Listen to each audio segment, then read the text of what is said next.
तो दोस्तों HDFC life insurance company ने अपने क्वार्टर टू के नंबर को डिस्क्लोज कर दिया है। तो चलिए देखते हैं क्या है क्वार्टर टू के नंबर्स के अंदर, क्योंकि नंबर्स देखने में तो थोड़े मिक्स टाइप के लग रहे हैं। कैसे क्या है चलिए देख लेते हैं। ये बेसिकली पहली लाइफ इंश्योरेंस कंपनी की ओर से रिजल्ट दिया गया है, तो थोड़ा गौर कीजिएगा क्योंकि नंबर जो होते हैं कॉम्प्लेक्स होते हैं लाइफ इंश्योरेंस कंपनी के।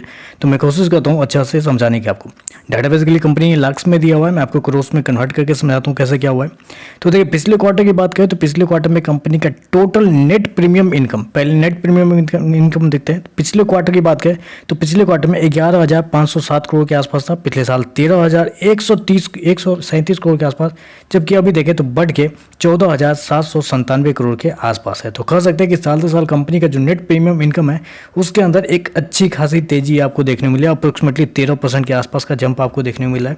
वहीं अगर क्वार्टर जाते हैं तो क्वार्टर भी कंपनी के नेट प्रीमियम इनकम के अंदर एक अच्छी खासी तेजी है, अप्रोक्सीमेटली 30% के आसपास का जंप है। तो इंश्योरेंस कंपनी है तो हम साल से साल ज़्यादा बेहतर, साल से साल ज़्यादा प्रेफर करेंगे कंपेयर करना।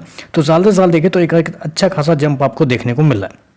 टोटल इनकम की बात कर लेते हैं। टोटल इनकम पिछले क्वार्टर में 23,242 करोड़ कंपनी ने जनरेट किए थे, पिछले साल 23,002 करोड़ के आसपास, जबकि अभी देखें तो कंपनी का जो टोटल इनकम है 23,017 करोड़ के आसपास आपको देखने को मिला है। तो टोटल इनकम की बात करें तो वहाँ पे कंपनी का जो इनकम जो है वो थोड़ा सा गिरता हुआ देखने को मिला है, लेकिन कंपनी का जो मेन बिजनेस जहाँ से जनरेट होता है उसको बोलते हैं नेट प्रीमियम इनकम, वहाँ पे कंपनी का जो रेवेन्यू है वो आपको बढ़ता हुआ देखने को मिल रहा है। चलिए कंपनी खर्चे क्या है वो देख लेते हैं।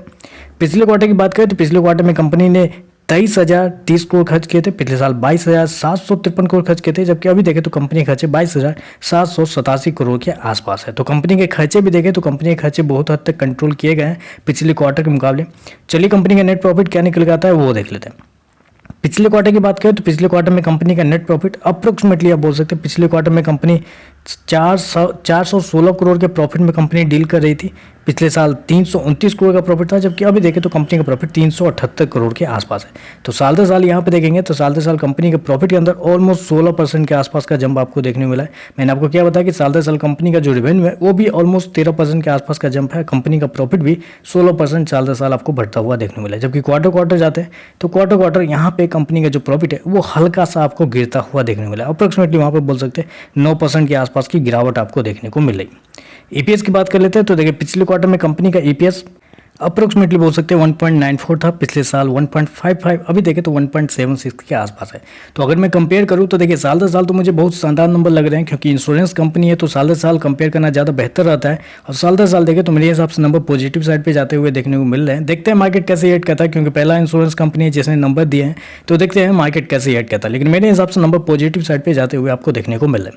तो बस आज के लिए बस इतना ही। वीडियो पसंद आए तो लाइक कीजिएगा, साथ में साथ चैनल को सब्सक्राइब जरूर कीजिएगा। धन्यवाद।